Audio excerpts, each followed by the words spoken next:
Silicon ಸಿಟಿಯಲ್ಲಿ ಬಿಸಿಲ ಬೇಗೆ ಶುರುವಾಗಿದೆ. ಒಂದು ಕಡೆ ರಣಭೀಕರ ಬಿಸಿಲು ನೆತ್ತಿಯನ್ನ ಸುಟ್ಟಿದ್ರೆ ಮತ್ತೊಂದು ಕಡೆ ಜಲ ಜೀವಕ್ಕಾಗಿ ರಾಜಧಾನಿ ಜನ ಪರದಾಡುವಂತಾಗಿದೆ. ಇನ್ನು ಕುಡಿಯುವ ನೀರಿಗೂ ಹಾಹಾಕಾರ ಬಂದಿದೆ. ಬೇಸಿಗೆ ಆರಂಭಕ್ಕೂ ಮುನ್ನ ಪರಿಸ್ಥಿತಿ ಹೇಗಿದೆ ನೋಡ್ಕೊಂಡು ಬನ್ನಿ.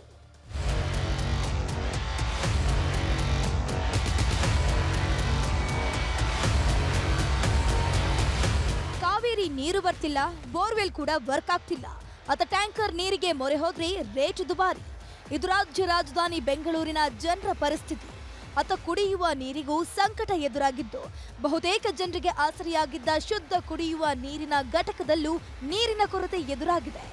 ಬಹುತೇಕ ಪ್ಲಾಂಟ್ ಎದುರು ನೀರಿಲ್ಲ ಸಹಕರಿಸಿ ನೋ ವಾಟರ್ ಅನ್ನೋ ಬೋರ್ಡ್ಗಳನ್ನೇ ಹಾಕಲಾಗಿದೆ.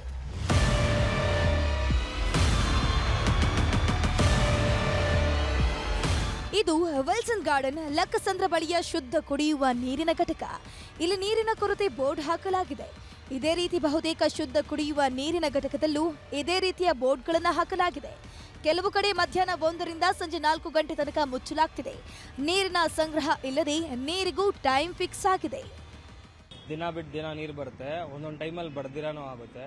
ಆಮೇಲೆ ಬೇಗ ನಿಲ್ಸ್ಬಿಡ್ತವೆ ಒಂದ್ಸಲಿ. ಸೊ ಅವಾಗ ನಮಗೆ ವಾಟರ್ ತೊಂದರೆ ಆಗುತ್ತೆ. ಬೇಸಿಗೆಗಾಲದಲ್ಲಿ ಇನ್ನು ಮುಂದೆ ಎದುರಿಸಬೇಕಾಗುತ್ತೆ. ಸೊ ಎಕ್ಸ್ಪೆಕ್ಟೆಡ್ ಅದು. ಸೊ ಹಾಗಾಗಿ ನೀರು ಸ್ಕೆರ್ಸಿಟಿ ಬರ್ಬೋದು ಅಂತ ಅನ್ಕೊಂಡಿದ್ವಿ. ಲೈಕ್ ಎವ್ರಿ ಇಯರ್ ಆಗೋ ತರಾನೇ save water otherwise no water ಅನ್ನೋದು. ಸೊ ಆದ್ರಿಂದ ನಮ್ಮ ನೀರಿಗೆ ನಾವೇ ಜವಾಬ್ದಾರಿ ಅನ್ನೋದು ಎಚ್ಚೆತ್ಕೊಳ್ಬೇಕಂತ ಆಸ್ ಎ ಯಂಗರ್ ಜನರೇಷನ್ ನನಗೂ ಅದೇ ಫೀಲ್ ಇದೆ. ಜಲಮಂಡಳಿಯಿಂದಲೂ ಕಾವೇರಿ ನೀರನ್ನ ಸರಿಯಾಗಿ ಬಿಡ್ತಿಲ್ವಂತೆ. ಬೋರ್ವೆಲ್ಗಳಲ್ಲಿ ನೀರು ಬತ್ತಿ ಹೋಗಿ ಸಮಸ್ಯೆ ಉಂಟಾಗಿದೆ.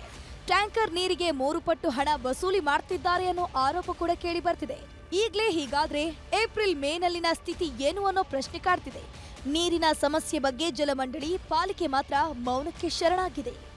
ಈ ಪರಿಸ್ಥಿತಿ ಉಂಟಾಗುತ್ತೆ ಅಂತೇಳಿ ರಾಜ್ಯ ಸರ್ಕಾರ ಗೊತ್ತಿತ್ತು. ಆದ್ರೂ ಕೂಡ ಯಾವುದೇ ಪ್ರಿಕಾಷನರಿ ತಗೊಳ್ದಿರ ಅವ್ರ ಮೇಲೆ ಇವನ ಮೇಲೆ ಅವರು ದೂಷಣೆ ಮಾಡಿಕೊಂಡು ಕಾಲ ಕಳ್ಕೊಂಡು ಬರ್ತಾನೆ ಇದ್ದಾರೆ. ಈ ನೀರಿನ ಏನಾದ್ರು ಪ್ರಾಬ್ಲಮ್ ಆದ್ರೆ ಹಾಹಾಕಾರ ಆಗಿ ದಂಗೆ ಹೇಳುವಂತ ಪರಿಸ್ಥಿತಿ ನಿರ್ಮಾಣ ಆಗ್ತದೆ. ಈಗ ಆಲ್ರೆಡಿ ಹೆಂಗಸರು ಬಿಂದಿಗೆಗಳು ಬಕೆಟ್ಗಳು ಇಟ್ಕೊಂಡು ರೋಡ್ ತಿರುಗ್ತಾ ಇದ್ದಾರೆ. ಸರ್ಕಾರ ಇದ್ರ ಬಗ್ಗೆ ಸೀರಿಯಸ್ ಆಗಿ ತಗೊಳ್ಳಿಲ್ಲ ಅಂತಂದ್ರೆ ಮುಂದಿನ ದಿನಗಳಲ್ಲಿ ಬಹಳ ಪ್ರಾಬ್ಲಮ್ ಫೇಸ್ ಮಾಡಬೇಕಾಗ್ತದೆ. ಜಯನಗರ, ಚನ್ನಸಂದ್ರ, ಲಕ್ಕಸಂದ್ರ, ವಿಲ್ಸನ್ ಗಾರ್ಡನ್, ಇಸ್ರೋ ಲೇಔಟ್ ಭಾಗದಲ್ಲಿ RO ಪ್ಲಾಂಟ್ಗಳು ಕೂಡ ಖಾಲಿ. ಮಳೆ ಕೊರತೆಯಿಂದಾಗಿ ಬೆಂಗಳೂರಿನಲ್ಲಿ ಅಂತರ್ಜಲದ ಮಟ್ಟ ಕುಸಿದಿದೆ. ಹೀಗಾಗಿ ಬೋರ್ವೆಲ್ಗಳು ಬತ್ತಿ ಹೋಗಿವೆ. ಶುದ್ಧ ಘಟಕಗಳಿಗೆ ಬೇಕಾದಷ್ಟು ಪ್ರಮಾಣದಲ್ಲಿ ನೀರು ಪೂರೈಕೆಯಾಗ್ತಿಲ್ಲ. ನೀರಿನ ಕೊರತೆ ಹೆಚ್ಚಾಗ್ತಾನೇ ಇದೆ.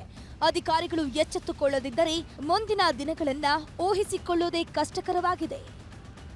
ರಂಜನ್ ಚಿರ್ಲಾಲ್, ನ್ಯೂಸ್ 18 ಬೆಂಗಳೂರು. ಕನ್ನಡಿಗರ ಮೆಚ್ಚಿನ ನಿಮ್ಮ ನ್ಯೂಸ್ 18 ಕನ್ನಡ ಈಗ ವಾಟ್ಸ್ಆಪ್ನಲ್ಲಿಯೂ ಲಭ್ಯ. ಕರ್ನಾಟಕ ಮತ್ತು ದೇಶ ವಿದೇಶದ 360 ಡಿಗ್ರಿ ಸುದ್ದಿ ವಿವರವನ್ನ ನೀವು ನಿಮ್ಮ ಕೈ ಬೆರಳುಗಳಲ್ಲಿಯೇ ಪಡೆಯೋದಿಕ್ಕೆ ಈ QR ಕೋಡ್ ಅನ್ನ ಸ್ಕ್ಯಾನ್ ಮಾಡಿ. ನಮ್ಮ ಚಾನೆಲ್ ಅನ್ನ ಫಾಲೋ ಮಾಡಿ, ನೋಟಿಫಿಕೇಶನ್ ಆನ್ ಮಾಡಿ.